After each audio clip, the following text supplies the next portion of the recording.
അല്ലാഹുവിന്റെ ഹബീബിന്റെ മുമ്പിൽ വന്ന് നബിയോട് വന്ന് വേവലാതി പറഞ്ഞിട്ടുണ്ടാരെ ഔഫ് ബിൻ മാലിക് റളിയല്ലാഹു അൻഹു فذهب يشكو ذلك الى النبي صلى الله عليه وسلم ആരോട് പരാതി പറഞ്ഞു?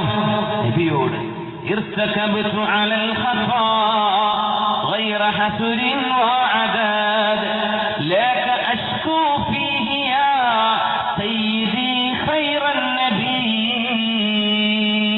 ഈ ഒരു വരി ശിർക്കാണെന്ന് പറയുന്ന പച്ചസാധുക്കളോട് ഞാൻ പറയട്ടെ, ارتكبت على الخطا, ഞാൻ തെറ്റ് ചെയ്തു പോയിട്ടുണ്ട്. غير حسر وعداد, യാതൊരു കയ്യും കണക്കുമില്ലാത്ത തെറ്റ് ചെയ്തു പോയിട്ടുണ്ട്. അല്ലാഹ് ഒരുപാട് തെറ്റ് ചെയ്തു പോയിട്ടുണ്ട്. لك اشكو فيه يا سيدي خير النبي, അമ്പിയാക്കൾക്ക് ഖൈറായി വന്നവരെ നബിയേ, ആ വിഷയത്തിൽ ഞാൻ അങ്ങയോട് എന്റെ വേവലാതി ബോധിപ്പിക്കട്ടെ. لك اشكو, അങ്ങയോട് വേവലാതി പറയട്ടെ നബിയേ, ഞാൻ തെറ്റ് ചെയ്തു പോയിട്ടുണ്ട്. ഏതാണ് ഇവിടെ ശിർക്ക് വന്നത്? നബിയോട് പുറത്തു തരാൻ ചോദിച്ചതാണോ? ഹബീബിനോട് പറയുന്നത് പരാതി പറയലല്ലേ? لك اشكو, ഹദീസ് എന്താണ്? فذهب يشكو ذلك الى النبي, നബിയോട് പരാതി പറയാൻ പോയി ആര്? ഔഫ് ബിൻ മാലിക് റളിയല്ലാഹു അൻഹു. സഹാബത്ത് ചെയ്തിട്ടില്ല, പിന്നെ എന്താ കുഴപ്പം? ഒറ്റടിക്ക് കേൾക്കുമ്പോഴേ പെട്ടെന്ന് അങ്ങനെ എന്നാ പിന്നെ ഒരു തന്നെ ചൊല്ലണ്ടെന്ന് പറയും. ഞാൻ മുഅ്മിനീങ്ങളെ മനസ്സിലാക്കാൻ അവസരം അന്നൊരു പരിപാടി ഉണ്ടല്ലേ, 20-ാം തീയതി. അൽഹംദുലില്ലാഹ് പഠിക്കും. തൗഹീദൊക്കെ ഒന്ന് ചർച്ച ചെയ്ത് വലിയ ചർച്ചാ വിഷയം തൗഹീദ് ശിർക്ക്, തൗഹീദ് ശിർക്ക്. ഈ തൗഹീദ് എന്ന് പറഞ്ഞ സംഗതി അല്ലാമ ഇഖ്ബാലിന്റെ ഒരു കവിതയുണ്ട്. അദ്ദേഹം പറഞ്ഞു,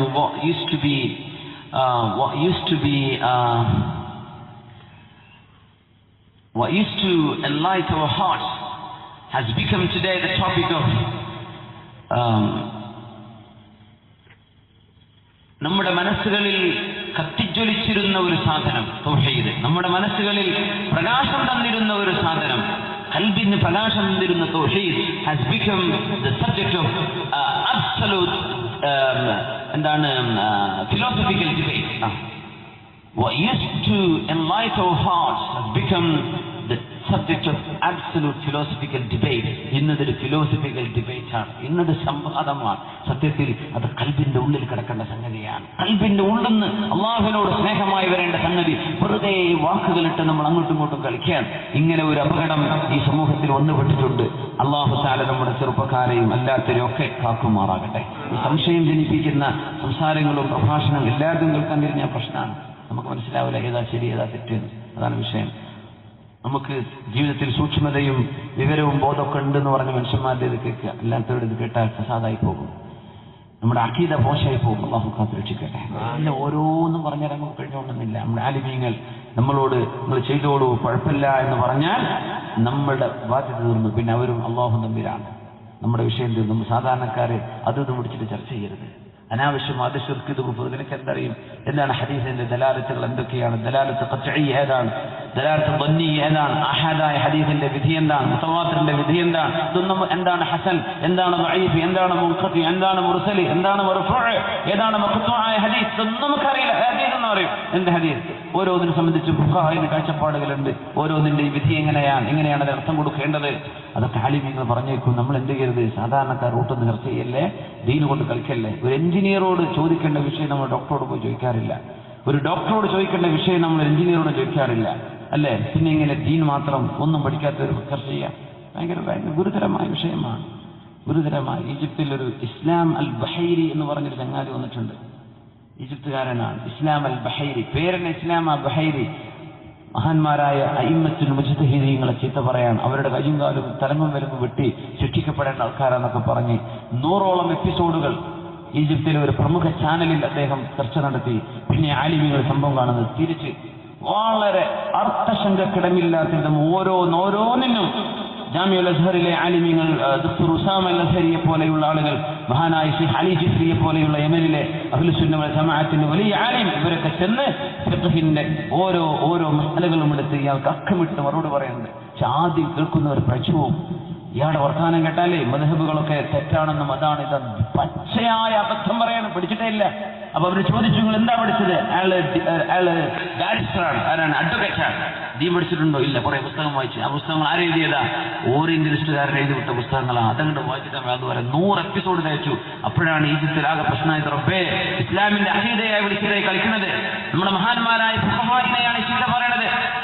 മഹാനായ ഇമാമുന ശാഫിഈ തങ്ങളും മാലിക് തങ്ങളും അഹ്മദ് ബിൻ ഹംബൽ തങ്ങളും അബൂ ഹനീഫത്തുൻ നുഅ്മാൻ തങ്ങളൊക്കെ ചെയ്തത് വലിയ മഹാസേവനം ഒന്നുമല്ല എന്ന് നിസ്സാരമായി കാണുന്ന ഒരു അങ്ങാടി ചെക്കൻ ആ മനുഷ്യന്റെ വർത്തമാനമൊക്കെ കേട്ട് മറുപടി കേട്ടിട്ടില്ലെങ്കിൽ തോന്നിപ്പോകുന്നത് ശരി തന്നെയാണോ എന്ന്. ആലിമിങ്ങളുടെ പേര് അബൂ സറഅനൊക്കെ പറഞ്ഞു. അബൂ സറഅത്ത് അബൂ സറഅല്ല, അബൂ സുറഅത്ത് റഹ്ദിയാൻ. അതുപോലെ വായിച്ച് ഇങ്ങനെ പറയാണ്. ഇങ്ങനെ വായിച്ചു പറഞ്ഞ് ദീൻ നശിപ്പിക്കുന്ന കാലമാണിത്. അതുകൊണ്ട് ആലിമീങ്ങളെ ശ്രദ്ധിച്ചോളി. മഹാന്മാരായ ആലിമീങ്ങൾ, ബഹുമാനപ്പെട്ട അസീസ് ഉസ്താദിനെ പോലെയുള്ള മഹാനായ ശംസുൽ ഉലമയെ കാണുകയും അറിയുകയും നേരിട്ട് പഠിക്കുകയും ഒക്കെ അവസരം ലഭിച്ച മഹത്തുക്കളായ ആലിമീങ്ങൾ ജീവിച്ചിരിപ്പുള്ള ഒരു വലിയ നാടാണിത്. അവരിന്ന് പഠിക്കുകയും ചെയ്യും. അല്ലാതെ പുസ്തകം വായിച്ചവരെന്ന് പഠിച്ചിട്ട് എന്ത് ചെയ്യരുത്? ഈമാൻ നഷ്ടപ്പെടുത്തരുതേ. അള്ളാഹു നമ്മളെ കാത്തുരക്ഷിക്കുമാറാകട്ടെ. അള്ളാഹു നമ്മൾ കാത്തുരക്ഷിക്കുമാറാകട്ടെ. കേൾക്കുമ്പോൾ ഭയങ്കര രസം തോന്നും ചില സിദ്ധാന്തങ്ങളൊക്കെ. ബുദ്ധിക്ക് യോജിക്കും, പക്ഷെ ഷറയിൽ യോജിക്കൂല. അതാ വിഷയം. ബുദ്ധിക്ക് യോജിക്കുന്നതല്ല ഷറ. ബുദ്ധിക്ക് അനുസരിച്ചാണ് ഷറ വരുമായിരുന്നതെങ്കിൽ ഹുഫമ്മ തടവേണ്ടത് ഹുഫന്റെ അടിയിലാന്ന് പറയുന്ന, ഹുഫ തടവുന്ന ഹുഫന്റെ മേലെയാണ്. കാരണം അക്കലിനനുസരിച്ചല്ല ഷറ വരികയാണ്. ഏതായിരുന്നാലും അള്ളാഹു സുബ്ഹാനഹു വ തആല ഈ സമൂഹത്തിന് നന്മ ചെയ്താൽ കിട്ടും നൽകുന്ന വലിയൊരു പ്രതിഫലം. യജ്അൽ ലഹു മഖ്റജ, അല്ലാഹു പ്രശ്നങ്ങൾക്ക് പരിഹാരം തരുന്നതാണ്. ഔഫ് ഇബ്നു മാലിക് റളിയല്ലാഹു അൻഹുവിന്റെ ചരിത്രമാണ് പറഞ്ഞത്. അല്ലാഹുവിന്റെ ഹബീബിന്റെ മുമ്പിലേക്ക് പരാതി പറയാൻ വേണ്ടി വരിക. എന്താ പരാതി എന്നറിയോ? നബിയെ, എന്റെ പൊന്നുമോനെ പിടിച്ചു കൊണ്ടുപോയിട്ടുണ്ട് ശത്രുക്കള്. എന്റെ പൊന്നുമോനെ തിരിച്ചു കിട്ടണം, എനിക്ക് പരിഹാരം കാണിച്ചു തരണം നബിയെ. യശ്കൂ ഇലൻ നബി സ്വല്ലല്ലാഹു അലൈഹി വസല്ലം ദാലിക, ഹബീബിനോട് പരാതി പറയാൻ വേണ്ടി വന്നു നബി നിങ്ങളുടെ മുമ്പിലേക്ക്. പിടിക്കപ്പെട്ടവരുണ്ടാവും, ജയിലിൽ കഴിയുന്നവരൊക്കെ ഉണ്ടാവും, അവർക്ക് വേണ്ടിയൊക്കെ ദുആ ചെയ്യണം. ഫൗസാഹു റസൂലുള്ളാഹി സ്വല്ലല്ലാഹു അലൈഹി വസല്ലം, നബി തങ്ങൾ വസിയത്ത് ചെയ്തു, അൻ യുക്സിറ ഹുവ വംറഅതുഹു മിൻ ഖൗലി ലാ ഹൗല വലാ ഖുവത ഇല്ലാ ബില്ലാഹ്. നബി പറഞ്ഞു, ഔഫേ, നിങ്ങളും നിങ്ങളുടെ ഭാര്യയും ലാ ഹൗല വലാ ഖുവത ഇല്ലാ ബില്ലാഹ് എന്ന ദിക്ർ ധാരാളം ചൊല്ലിക്കോളൂ. ജയിലിൽ കിടക്കുന്ന മകനെ രക്ഷപ്പെടണമെന്നാണ് പറയുന്നത്. അതിന് നബി തങ്ങൾ കൊടുത്ത പരിഹാരം ദിക്റാണ്. ലാ ഹൗല വലാ ഖുവത ഇല്ലാ ബില്ലാഹ്. ചൊല്ലിക്കോളൂ ഔഫേ, ചൊല്ലിക്കോളൂ, ഒരുപാട് ചൊല്ലിക്കോളൂ ഔഫേ. ഔഫ് റളിയല്ലാഹു അൻഹു അവിടുത്തെ ഭാര്യയും സ്വന്തം പൊന്നുമോൻ മദീനയിൽ മക്കക്കാരുടെ കൂടെ ബന്ദിയായി കിടക്കുന്ന മകനെ രക്ഷപ്പെട്ട് കിട്ടാൻ ദിക്ർ ചൊല്ലിക്കൊണ്ടിരുന്നു. ലാ ഹൗല വലാ ഖുവത ഇല്ലാ ബില്ലാഹ്. അത് ചൊല്ലിയപ്പോഴാണ് ഭാര്യ പറഞ്ഞത്, നിഅമ മാ അമറക ബിഹി റസൂലുള്ളാഹി സ്വല്ലല്ലാഹു അലൈഹി വസല്ലം, അല്ലാഹുവിന്റെ റസൂൽ നിങ്ങൾക്ക് പറഞ്ഞു തന്ന ആ ഒരു ദിക്ർ എന്തോ ഒരു നല്ല ദിക്റാണ്. അല്ലാഹുവിന്റെ റസൂൽ പറഞ്ഞ വസിയത്ത് അവർ ചെയ്തു. അപ്പോഴാണ് ഒരു രാത്രി ശത്രുക്കൾ മയങ്ങിക്കിടക്കുമ്പോ ആ മകൻ രക്ഷപ്പെടുകയാണ്. ബഹുമാനപ്പെട്ട സയ്യിദ് അവറുകൾ കൊടുത്ത ദിക്റാണ്, ചൊല്ലാൻ വേണ്ടി പറഞ്ഞു. ചൊല്ലി പെട്ടെന്ന് രാത്രി കാലിലെ ചങ്ങല എങ്ങനെ അഴിയുന്നുണ്ട്. മോൻ കാണാണത്. കാലിലെ ചങ്ങല അഴിയുന്നു. ചങ്ങല അഴിഞ്ഞ് ശത്രുക്കളൊക്കെ ഉറങ്ങിക്കൊണ്ടിരിക്കുകയാണ്. നേരെ ജയിലിൽ നിന്ന് പുറത്തിറങ്ങി. ഒരു കുഴപ്പം കാണുന്നത് ചങ്ങല അഴിയാണ് രാത്രിയിൽ. എന്റെ വിഷയം എന്നറിയോ? ഉമ്മ വീടിന്റെ ഉള്ളിൽ കിടന്ന് ലാ ഹൗല വലാ ഖുവത ഇല്ലാ ബില്ലാഹ്, ലാ ഹൗല വലാ ഖുവത ഇല്ലാ ബില്ലാഹ്. ഏതൊരു കഴിവും ഏതൊരു സിദ്ധിയുമെല്ലാം അല്ലാഹു നൽകുന്ന കഴിവാണ്, അല്ലാഹു നൽകുന്ന ഹൗലാണ്, അല്ലാഹു നൽകുന്ന ഖുവത്താണ്. ഇത് ഉമ്മ അവിടെ പറഞ്ഞുകൊണ്ടിരുന്നപ്പോ മോന്റെ കാലിൽ കിടക്കുന്ന ചങ്ങല താനെ അഴിയുകയാണ്. അഴിഞ്ഞു എന്ന് മാത്രമല്ല, ജയിലിൽ നിന്ന് പുറത്തിറങ്ങിയപ്പോൾ 400ഓളം വരുന്ന ആട്ടിൻപറ്റമുണ്ട്. ആ 400 ആട്ടിൻപറ്റങ്ങൾ ശത്രുക്കളുടേതാണ്. മഹാനായ ഔഫ് ഇബ്നു മാലിക് അവരുടെ ബന്ദിയായി പിടിക്കപ്പെട്ട ആളാണ്.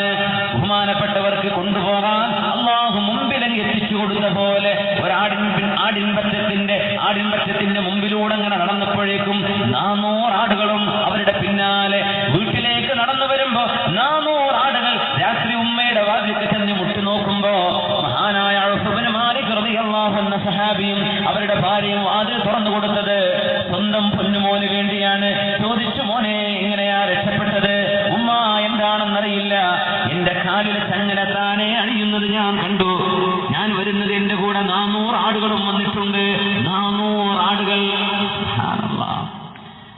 അല്ലാഹു നൽകുന്ന ഗനീമത്തായിരുന്നു അത്.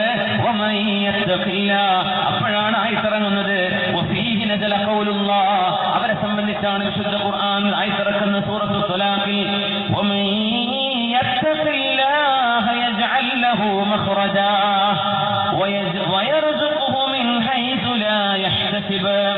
ആരാണോ അല്ലാഹുവിനെ ഭയപ്പെടുന്നത് അവർക്ക് അല്ലാഹു തആല പ്രശ്നങ്ങളിൽ നിന്ന് പരിഹാരം നൽകും.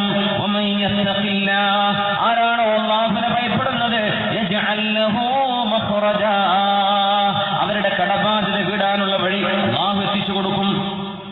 അവരുടെ മക്കളെ കെട്ടിക്കാനുണ്ട്, അല്ലാഹു വഴി കാണിച്ചു കൊടുക്കും. അവർക്കും ഒരു വീട് വേണ്ടേ, അല്ലാഹു വഴി കാണിച്ചു കൊടുക്കുന്നുണ്ട്. മക്കൾക്ക് ജോലി വേണ്ടേ, അല്ലാഹു വഴി കാണിച്ചു കൊടുക്കുന്നുണ്ട്. നിങ്ങൾ ചെയ്യേണ്ട പണി അല്ലാഹു പറഞ്ഞ പോലെ ജീവിക്കുവിൻ, ഹറാമിന്റെ പൈസ എടുക്കാതിരിക്കുവിൻ, പലിശ ഏർപ്പാടുകൾ നിർത്തിവെക്കുവിൻ. അല്ലാഹുവിന് ഇഷ്ടമില്ലാത്ത വരുമാനങ്ങൾ വേണ്ടെന്ന് വെച്ചാൽ നിങ്ങൾക്ക് പരിഹാരം റബ്ബ് തരാൻ പോകുന്നുണ്ട്.